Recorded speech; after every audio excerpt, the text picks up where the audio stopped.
Welcome back to the Superheroes Everyday Podcast. I'm Danny Horn. I'm here with Stephen Robinson from Wonkette and the Playtyper guy. Hi, Stephen. Hey, Danny, how you doing?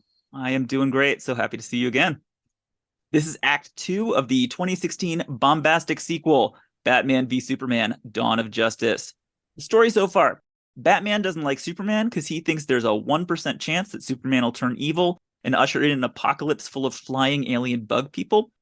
Superman doesn't like Batman because when you get right down to it, Batman isn't really that likable.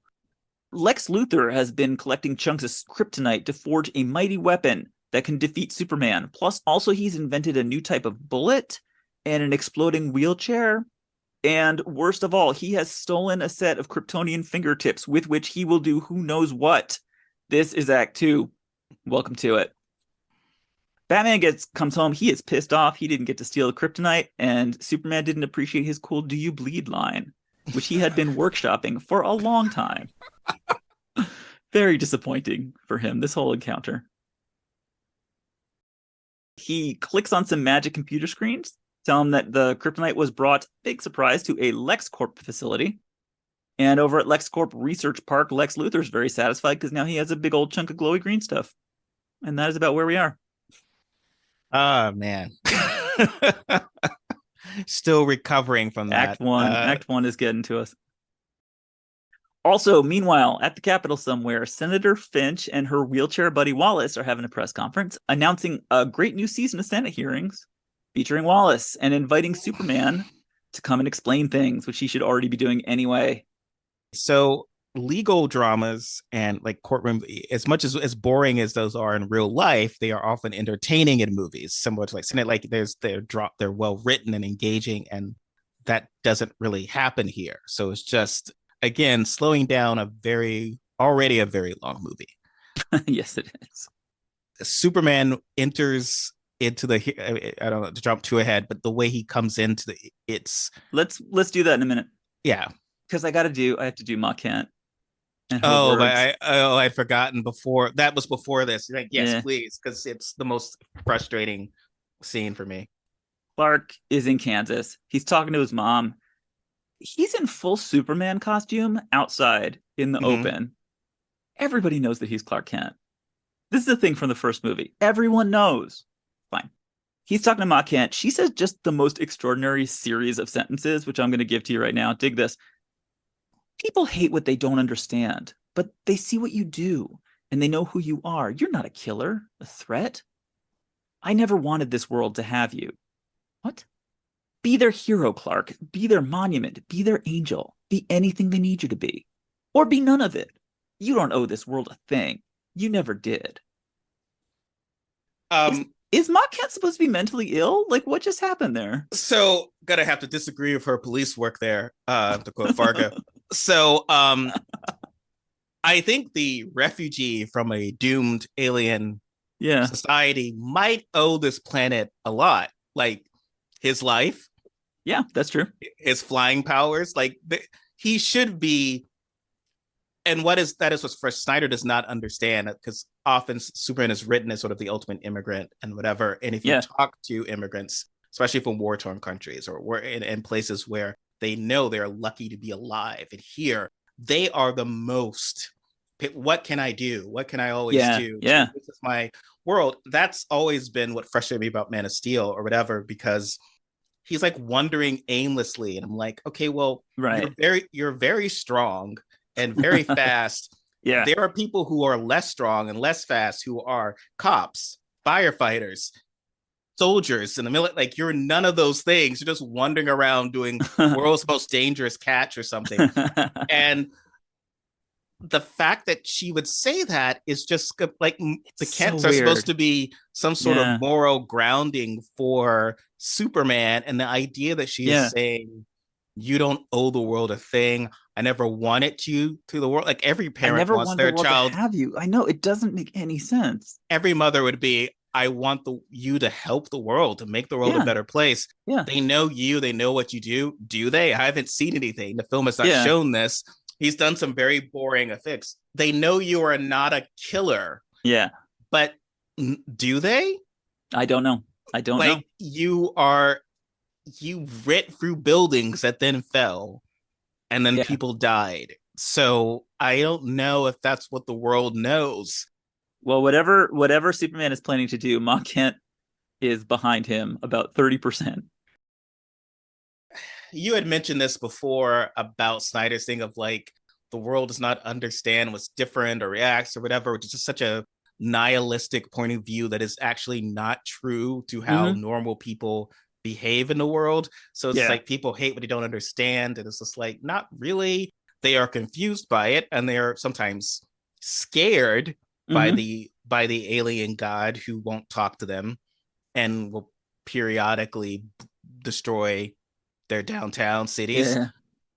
But yeah, like that scene is just terrible. And you get the sense that he thinks that he's making some point or statement. Yeah. And it's really baffling what he's even. You could deal with a scene where he is like making a very obvious point, but this, I don't even know what he's trying to say. I ask you another thing about Ma Kent. Absolutely. Is she working in a diner? Is that what we're supposed to think? She is working in a diner, as far as I can So tell. I have all the respect in the world for people who work in diners, and I Mm-hmm. have not anything, but it's just I don't know, you're Superman and your mother is working the night shift on her feet all day. Yeah. Like, I mean, you know, I don't, that just makes no sense to me. And it's Yeah. not because it's not presented as in, which you could easily do. Like, she Mm-hmm. loves it. She knows everyone at the Right. diner. No, she seems kind of stressed out. Yeah, she's taking out the garbage. Yeah, like, this is not like, it is not as if this is something she enjoys doing. And he's Right. like, hey, mom, but look, but again, Christopher Reeve was like one of the first things that we met him as was like, here's half of my salary, give it to my Right. mom. Yes. So Yeah. we knew that, oh, his mom's He's still taking alive care of and her. he's taking Yeah. care of her. Mm-hmm. But this lady's working a night shift.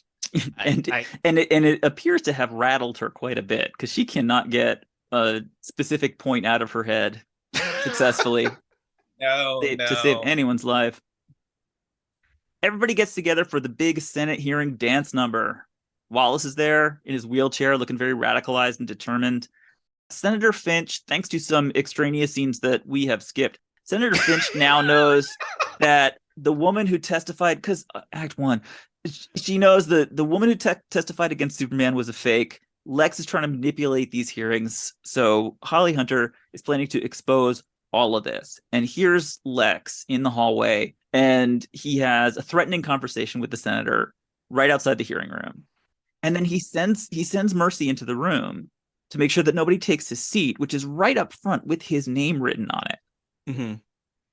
I'm just highlighting that for a moment. That's going to be important later. We talk about implicating yourself in Yeah. criminal conspiracies, which this Lex loves to do. That's his jam. It does not apparently implicate him because no one notices. So fucking weird. Superman shows up. It is a beautiful shot. Like Snyder does this all the time of putting Superman up very high, standing in the air, motionless with his cape flapping behind him. I think it is beautiful. Like there's a beauty to that shot with him kind of hovering there. It's also a threatening shot Yeah. because it makes him look like a scary monster who's hovering in the sky and looking down on humanity. And Zack Snyder is really doing everything that he can to make Superman unapproachable so that the people in the movie can just project their fear onto him. Yes. It's just not how Superman should be.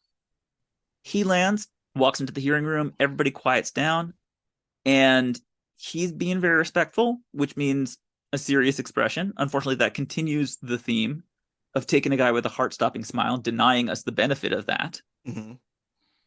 Holly Hunter's got one last little speech to give, which I think she does very well. She says, like, this is how democracy works. We talk to each other. Mm-hmm. We act by the consent of the governed, which is like, oh, they're so close to having an actual conversation Oh, yeah. and really engaging with these ideas.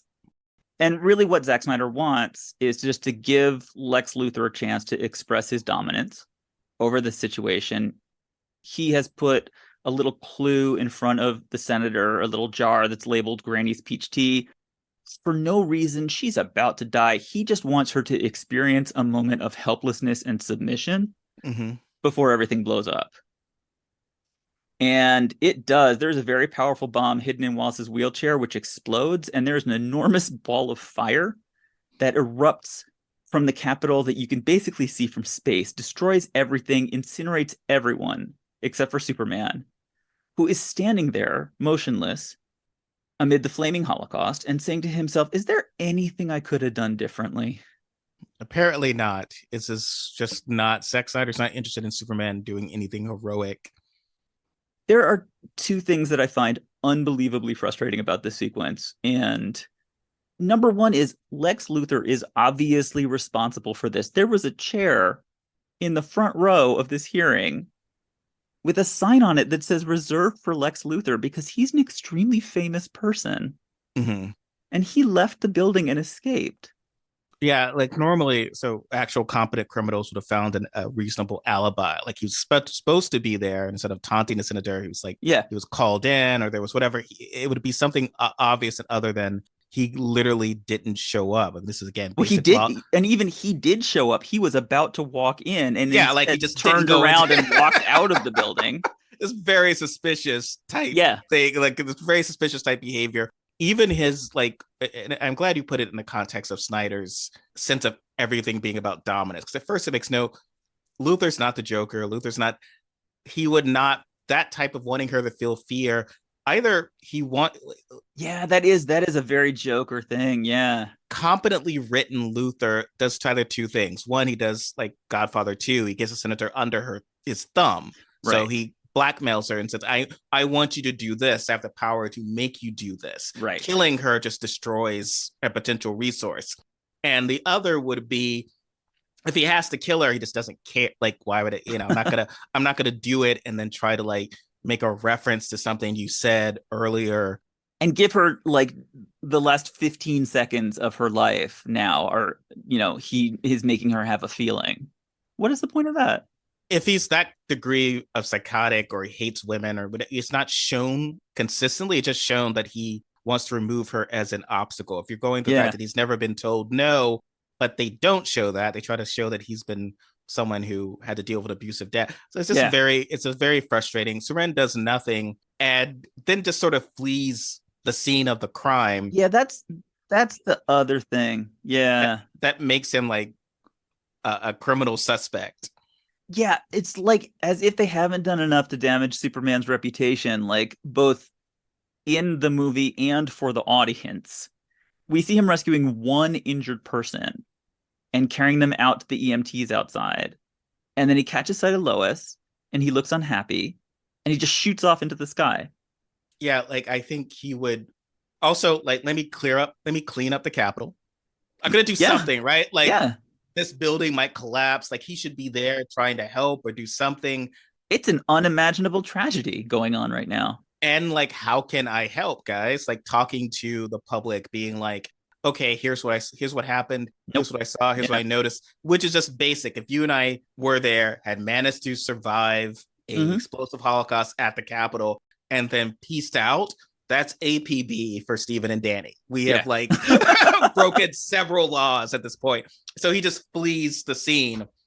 Clark Kent does the same because why should a reporter want to cover the Capitol? This important story. Yeah, like I'm piecing out. I'm not going to do my job for a few days. So I just feel like in most stories, especially superhero stories, your hero bailing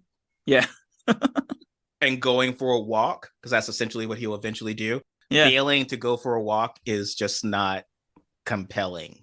And so I'm looking at this and I'm saying, look how much work you need to do. Look how far you have to twist this character in order to tell a story where people don't like Superman.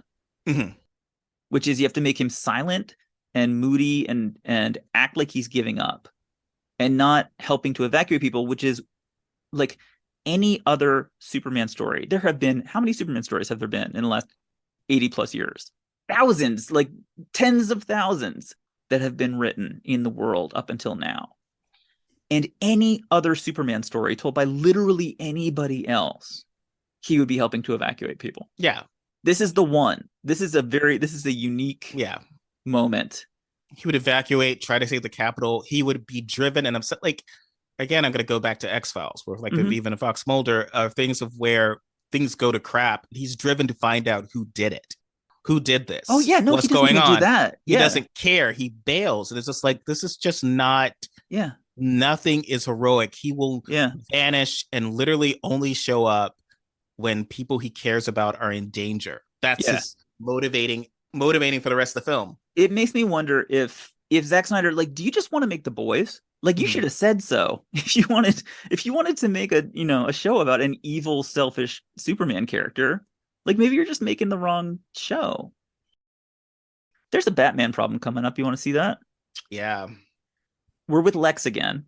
It's nighttime now. It's raining. He has driven his motorcycle up to LexCorp. And we Mhm. see, and there's EMTs here too. What has happened, as we piece it together, is Batman has broken into LexCorp and just broken all the glass in the world.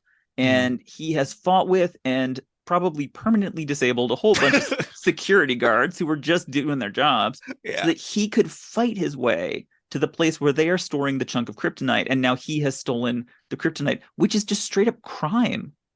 Mhm. That's breaking and entering that resulted in the brutal injuries and possible deaths of innocent people. And generally Batman is, Not a criminal. well, Not like he that.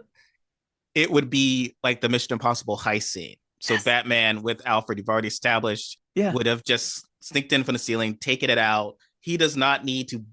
This is again, like Snyder can't imagine someone being clever. And so Batman getting in, you know, Yeah, like no, he just goes in and fights. Yeah, with he's his like a fists. master of disguise. He would go Yeah. in, like that would be, and maybe it's too goofy or Silver Age, but it's very Mission Impossible. Batman's done Yeah. this before Mission Impossible. The cleaning lady comes out and who took the kryptonite? And the cleaning lady later rips the mask off, and it's Batman because that's how he would operate in the comics. Like he just wouldn't just leap in and just basically Beat commit everybody up. Yeah. several high level felonies Yeah.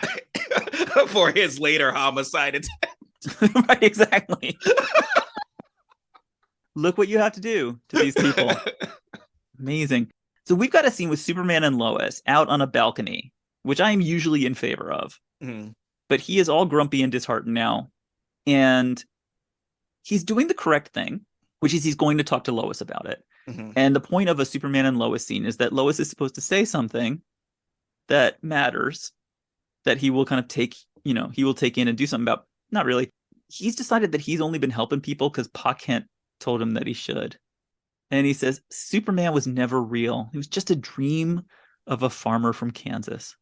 What I saw a different movie. Didn't Pa Kent like would prefer to die than to let Clark inconvenience himself by That's helping true. other people? That's true. Pa Kent is actually worse than he's being presented right now. It's just weird because at first when he's talking, I assume he's talking about Jor-El, the space god thing, Yeah, the version I kind of never like of like essentially needing space god to say, right. "Hey, go and Go and do this. help people," even though normal people without obvious superpowers help Right. people every day. It's just like I Yeah. should go help people. Yeah. So when he's saying the Superman's a dream, like Superman, this idea of like, which again might make sense if you're doing some sort of celebrity, like He wanted me to be famous. Yeah. yeah, like Madonna never was real. She's like a dream from her dead, like this, like some sort of a gypsy thing, gypsy rose leaves, or like that sort of thing makes sense. Yeah, like a But stage father. yeah, exactly. Like, but that's not. He wasn't a stage father. He didn't want him to use Yeah, it his was the abilities. opposite. Yeah. And These people are crazy. you have gifts, and dare I say, with great power comes great responsibility. So you should be Mm-hmm. actively helping people, Yeah. and you're bailing. There are not anyone who reads my work knows I'm not, super blue lives matter type person, but there are a Mm-hmm. lot of cops who continue going out there even after someone said something bad about them. Like it is sort of same with Yes. firefighters or whatever. So the Yeah. idea that Superman gets his feelings hurt and has no interest in finding, like, someone killed these people. Even O.J. Simpson promised to find the real killers. He at least made the effort. He's not even doing that. You are so right. Like, just say, I will, I like make that public statement. Just want to clarify, I did not blow up the Capitol. And Lois has to stand there and argue in favor of Superman with Superman.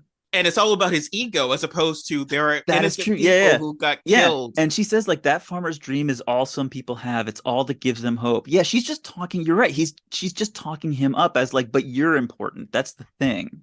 The dream or what? No, That just you're go. yeah, it's not about going and helping the people. It's that you are important. And I really wish that the movie would actually just engage with these ideas and make that a meaningful scene, but really it No, it's just has to not. be grumpy and fly away again. There is a good movie about, and the Justice League cartoon that Bruce Timm had done had addressed this, where Superman exists in a world where he's Superman, and Yeah. Lex wants to tear that down because what's different from Yeah. Lex versus the Joker is the classic scene line is that when I kill Superman, they will build statues to my honor. So the idea is that Lex could kill Mm. Superman at any point that he wants to. But if he Right. does that, he's the bad guy who killed Superman. That's how he's going to go down in history. No, he wants to take Superman down first. And Mm-hmm. so then he's a hero once he does it. And so Right. that's the plan. And so here it's like, but that's not this Superman. Like this Superman is Right. never someone. So when she points, it's like this symbol means something. Okay, again, that is an alien symbol Yeah. from a world that tried to wipe out Yep. this planet 18 months ago. Terraform us. Yeah. There are so many different little story threads right now. Lex is in the Kryptonian ship, the crashed ship that General Zod had. And Lex can reactivate this ship because he used a little kryptonite scalpel to cut off the general's fingertips and put them on his own hand. And the ship recognizes Zod's fingerprints, which now seems like a not a good security system. If you can cut off the dude's hand, that's advanced alien technology. Yeah, it really is. There's no multiple factors of like it needs to be living tissue, needs to like recognize the voice of the like something that we might have. No, just no. It's just the fingertips. Yeah, as long as you can grab those, you're totally fine. And then he walks kind of into this space where there's a lot of water. Mm-hmm. This is going to come up again in the movie of just like, why is there water here? Hard to say. This is supposed to be a Genesis chamber where you could make Kryptonian babies somehow if you wanted to. That's what that is. So, Zod really, he wanted to terraform the Earth and then birth Kryptonian babies. And this apparently is the place where you do that. I'm pretty sure, however, you're supposed to do that, it's not this way. He brings Zod's corpse, he just carries it in and his naked corpse and just like throws him into the water. How he managed to transport a radioactive alien body around without anybody knowing, I am really not sure. But Lex knows that if you bring a dead Kryptonian and you dump it into the water in a Genesis chamber, it will magically generate a new living thing. Lex takes a knife, cuts his hand, and like drips his own blood on Zod's face. Maybe he's into self-harm, but couldn't you just draw blood? Somehow this is going to create a monster. Yeah, no, this isn't a pinprick could possibly do it. This is one of those somehow type plot points. Like they just got a big truck full of somehow and they just backed it up. Every single part of this. It's a hard scene. I have no idea what his plan is or what he's doing. Yeah. At this point, it's just very confusing. You know what the worst thing is? It works. It works. It does exactly what he is hoping it would do. So there's that. There's a very important scene at this point, which is the training montage. Where oh my God. Bruce Wayne, he's doing science stuff. He's analyzing that chunk of kryptonite. He is also doing a very difficult and very sweaty workout with his shirt off. And it's like a behind the scenes DVD featurette about Ben Affleck's workout routine that he had to do to get into amazing shape. I don't have a problem with this part of the film at all. This part works fine for me. I mean, that's great. I think if you're fighting an alien god and what's going to help you is just having a metal suit and, radioactive metal, maybe you can skip leg day. Like, I don't think that's not going to tip it over. He's like lifting as if like, no. You're fighting a god with a tire tied around his waist. It proves that Bruce is a real man. And honestly, what this is actually for, and reason why it's right here where he's doing the science stuff, is that you have to prove that he's a real man so then he deserves to make these scientific breakthroughs. Because only guys who work out all the time deserve any kind of success. Exactly. That's how that works. He also looks at some more of those decrypted files that he stole from Lex. Mm-hmm. And sitting right there is a folder marked Metahumans. Mm. That is basically Warner Brothers studio roadmap for all the films that they want to make That's what Lex for had. the next few years. There are 4 folders inside that are each decorated with the characters' logos from their movie posters.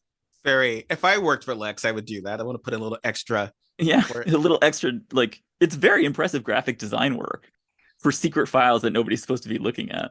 There's like a little WW and a little lightning bolt for the Flash and a little A for Aquaman. It looks amazing. He clicks on the WW, which stands for I don't know what, because I'm not sure that anybody knew that her name was Wonder Woman. He clicks on that. He discovers that, yes, it's the mysterious lady that keeps meeting at fancy parties. And he finds a Mm. picture labeled Belgium 1918 that has Wonder Woman in full costume next to Chris Pine and some other actors. That she posed for. Yes, that she posed for. He's very surprised because he didn't realize that they'd cast Chris Pine yet. Why did she pose for this photo? If she doesn't want it, I know. And not to be annoyingly Dana Scully as I often am, but this actually is not conclusive proof that they are the same person. It just could look, But Stephen, they look the same. They look very similar. or it could be her. Grab like there are multiple, but he leaps immediately to the idea that This this is is you. obviously her. Yeah, Because I've seen you, I've met you twice, and I've seen a grainy photo. I tell you why. It's Act 2. That's why. This is Act Two information. Yes, this is now Act 2 information, and then it's going to pay off, supposedly, with quotes around it. This is going to pay off in Act 3. Lois figures everything out because Lois is smart. She goes to Wallace's apartment somehow. She figures out somehow that the inside of the wheelchair was lined with lead, which means that Superman couldn't see the bomb. Mm-hmm. And so none of that was his fault, Because he's lazy. Because which everyone Superman should already know. No, he can't see through lead. That's the thing. he has other senses that are Yeah, very advanced, like might have be able to hear a ticking bomb or like there's multiple things. That's one of my laziest conceits is that you we put lead put around something. something and he doesn't realize it's someone's about to blow up. And he's very fast, except here. Yeah. Well, I tell you what, one good thing about all of those plot holes is knowing this has no impact on the rest of the movie. Like so much of this movie, all the bullet stuff, all the investigation stuff, who blew up the Capitol, like the Capitol thing even happening at all, none of that matters. He bought a lot of groceries, He Danny. did buy a lot of groceries. That is So true. obviously he didn't intend to die because Lois has no familiarity with clinical depression or behaviors that anyone might make. Like Yeah, somehow it's like he was putting. solid point. I obviously will not buy groceries because I'm about to kill myself, and I'm making. That is if you're a smart shopper I'm and about to murder you're myself. budget conscious, don't buy apples. He canceled all his magazine subscriptions. That's right. He did all of this sort of stuff, and she noticed like no, he's still got Yep. another year of the New Yorker coming. This is obviously a homicide. So yeah, but it has no bearings on anything because Yep. you don't need to actually prove that Lex did anything because Lex has no problem with implicating himself and announcing Everywhere. to the world Yeah, that he's a I have done all of these things. yeah. Yep. We are headed towards the main event. There is no stopping us. Naturally, before slipping on the boxing gloves for this all-night cartoon character fight club, both of our contestants need to go and talk to their dead fathers. As if they ever do anything else. First up, Clark Kent on a spirit walk in the wilderness where he meets his dead father, Kevin Costner, who tells him a childhood story about eating cake while horses are drowning. That's a moving moment. Is he hallucinating in this scene? Because I feel like hallucinating space god is dangerous for a lot of us. He has bailed and gone for a goddamn walk. Yep. This is one of my out in the world somewhere. I resent this so much. And then there's the people there being like, "Oh, that's unpassable. He's gone to die." Well, no, because he's like it has no meaning because he's Superman. Yeah, why even? I have no idea. I don't know what he's doing. In the other corner, here's Bruce Wayne going to his parents' mausoleum, where he tells Alfred that he wants to do something that matters to make his father proud. And Alfred says, "Well, what about all the criminals that you've caught. He says, criminals are like weeds, Alfred. Pull one up, another grows up in his place. This is about the future of the world. It's my legacy. And basically what that means is just like dominating criminals is not satisfying enough. His Mhm. legacy needs to be dominance over the strongest man in the world. True. And in the most benign interpretation of that, this is at least the funeral aspect of that he is willing to die to achieve this. Granted, Snyder does not deliver that. He delivers a different end, but is Yeah. building to the idea that he is willing, Batman is on a spiral to Yeah. die. Right. And even Alfred says, "So falls the House of Wayne," Mm-hmm. because Batman's talking to a real person. Yes. Batman has done something with the past 20 years of his life, and Yeah. he has people to He has confide a in. friend. Yeah. He's not talking. Clark's not talking to Perry White. He's not talking like No. he has or Little Jimmy Jimmy Olsen. Olsen. Wouldn't that have been nice? Wouldn't that have been No, nice? he's talking literally to a dead person. Yeah. Well, it's Kevin Costner. Like if he builds it and Superman comes. That's what happens. That's how that works. Uh, Meanwhile, all the women get kidnapped, which is what women are for. yep. Ma Kent is at work and she's taking out the garbage. Some scary cars come up and kidnap her. And then Lois is in some building somewhere and she gets kidnapped too by Anatoly, who's doing it personally, and driven away in a van. This is what happens to women, unfortunately. Can't leave them alone for a minute. So Batman gets all his armor on, and Mm-hmm. he has forged with his own two hands. He has forged a kryptonite spear, which Mm-hmm. he's going to use to kill Superman. He goes to the police station. He wants Superman to come to him. He turns on the big bat signal light in the sky, which technically is supposed to bring him to the police station where he already is. Yeah. But it is raining, and there's majestic music. The game is beginning. Lois is taken unwillingly to a LexCorp helipad on top of a skyscraper in Metropolis, where Lex can see the bat signal across the harbor in Gotham City. There is going to be a lot of back and forth tonight between Gotham City and Metropolis to the point where you just stop paying attention to where you are in this. Brings Lois over to the edge of the roof. He is just ranting word salad. He's trying to do a villain monologue and he can't really get it started. And then he just goes and pushes Lois and she falls off the roof because that is the easiest way for him to get Superman to come and talk to him. Just very quickly, because this is frustrating me, the idea of Gotham and Metropolis being just across the bay from each other, sort of Yeah. like New York and Los Angeles being like right across. Like I don't Yeah, know, across the that's river. Yeah. not how major cities work. Cities. I know. But there we are. There we are. But anyway, yes, he pushes. Like I don't know why is he desperately wants to go to prison. Yes, he does. Oh, like why is he personally taking care of this? Yep. No, I don't know. He wants to because he wants to have the big exciting conversation with Superman. Who he's just gonna meet at this point. Is this the first time they've ever met? He met Clark Kent, and it's unclear because You're right. Snyder got bored during the script writing process, but it's unclear if he knows that. I mean, Oh, he anyone does. He would. does. He knows because No, he well, mentions at it. the Oh, time, at the time, I have no idea. Yeah. it's Oh, yeah. It not doesn't so. really say when he, but everyone knows.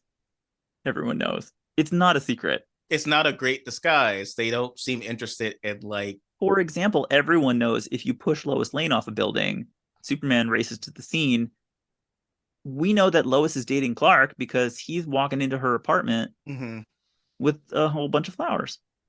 He catches her. If anybody is, I should probably say that in case anybody's worried. He catches her. It's okay. Brings her back down to the ground. I mean, actually, this would be the film. If there was a film where Superman would miss and then she falls and he's just Yes. like, and he's just silent and he just runs away somewhere. Yeah. This would be the one, but thankfully, no, they don't go that far. No, they kiss. It's very nice. I always like I'm always interested in Superman Lois romance material, and it is thin on the ground in the Snyderverse. Yeah. So I'm happy with that. Heads up to the roof of the skyscraper to confront Lex, who has a proper villain monologue this time. A couple big things happen very quickly. He reveals that he knows that Superman is Clark Kent, and then he reveals that he was abused by his father, which is a little bit of character development slipped through just at the last minute. He Mm-hmm. does a little thing about daddy's fists and abominations, and he says if God is all powerful, he cannot be all good. If he is all good, then he can't be all powerful. So this is why he needs to destroy Superman, apparently, and reveal him for the fraud that he is, because God did not save Lex from being assaulted by his father. That's some motivation. I mean, there are others that are better, but it's something. They have shared no scenes together. At no point was Clark suspicious of Lex. No, he was not. I think this is the first point where he thinks of any moment of like, oh, this is a bad guy. He just pushed my girlfriend off a roof, which is fairly conclusive evidence. But Yeah. No. Yeah, Lois has been like piecing all this together and has not had the chance to get that information to Superman. Also, there's these bullets, these really special bullets. yeah, I think that's not gonna they're not gonna pursue the bullets at this No. point. Lex points at the bat signal and he says the greatest gladiator match in the history of the world is about to take place. And Superman says, "Why am I going to fight Batman for you?" And Lex reveals that he has kidnapped Martha Kent. He shows Superman a bunch of real mean Polaroids of her tied up and sad with the word witch written on her forehead. And he says if Superman kills Batman in the next hour, he will let Martha live. So there is a ticking clock. There's literally a ticking egg timer. Big question of this movie: which of these three alpha males is going to dominate all the others? Well, Superman does not do the first thing that someone's been taken hostage, which is sort of go to the police. Instead, he sort of He's like, I have to go and do the crazy thing that the crazy person's telling me to do. I have every reason to believe that he also doesn't even know that she's still alive. Like they at least do this sort of Oh yeah, it's not a proof of life kind of situation. they, Just showing like me they these don't pictures. show her a video. It's just these Yeah. pictures of her who's been Yeah. long dead. Like it's not very well done. Well, the important thing is like Lex takes those photographs and he kind of throws them on the floor. And so Superman has to bend down to pick them up. And so the visual there is then Superman on his knees, bending his head in front of Lex, which is pleasing Lex very much, as well as Zack Snyder. And he even admits to Lois. He goes and talks to Lois again before he goes off to the gladiator match. And he says, like, I need to convince Batman to help me, or Batman has to die, which is fucking grim. And he tells Lois no one stays good in this world, which is a message I'm not sure it needs to be expressed through the medium of a Superman movie. No, he's just such as like he is not heroic in any sense. This is the point where there's like I can think of Into the Spider-Verse, Cross the Spider-Verse, any other movie where this is the point where the hero is saying the wonderful, inspiring line. Yeah. And here looks like I guess I gotta go kill a random person for even though my wife I don't know if my mother is still alive. And may I just add, he says, well, where is she? Because obviously it's like I will not let them tell me. I don't know. Right. And Superman, because he is very dumb. Well, you know who took her. Right. So I'm just going to pick you up. Them. I'm going to pick you up by the ankles and shake you until you tell me. Yeah. I have other powers. I could use my super hearing. I could use anything. He doesn't care. I'm going to go have this fight. I tell you what, Steven, no one stays good in this world. And that very much includes scriptwriters. No. So this is all leading up to a big philosophical punch 'em up in a war between 4 Ubermenschen and the women who love them. And that means this is the end of Act 2 of Batman v Superman: Dawn of Justice. As usual with superhero movies, Act 3 involves not just 1, but 2 endless battle sequences. Here's what's coming up. Like if you're looking for a B+ on the essay you're writing about symbolism in Batman v Superman, that's just sitting right there. I would take the radioactive material and take it somewhere. It's already evidence of an attempted homicide. So you don't even throw batteries away like that. You know what the problem is, I think, for you and me? We keep talking like there's a character named Batman and a character named Superman that are in this movie. I thought that he was in this for saving mothers, but apparently it's only Martha's. It's like if Martha if you look, like only every person, the little girl was named Martha. Like he only helps Martha's. The bottom line is this movie only makes sense if you force it to. And frankly, I do not have the energy at this point to do that. All right, stay tuned for that. Thank you, Steven. Thank you, Danny. I'll see you back here for Act 3 of Batman v Superman on the Superheroes Everyday podcast. Thanks for listening. This is how a democracy works. We talk to each other.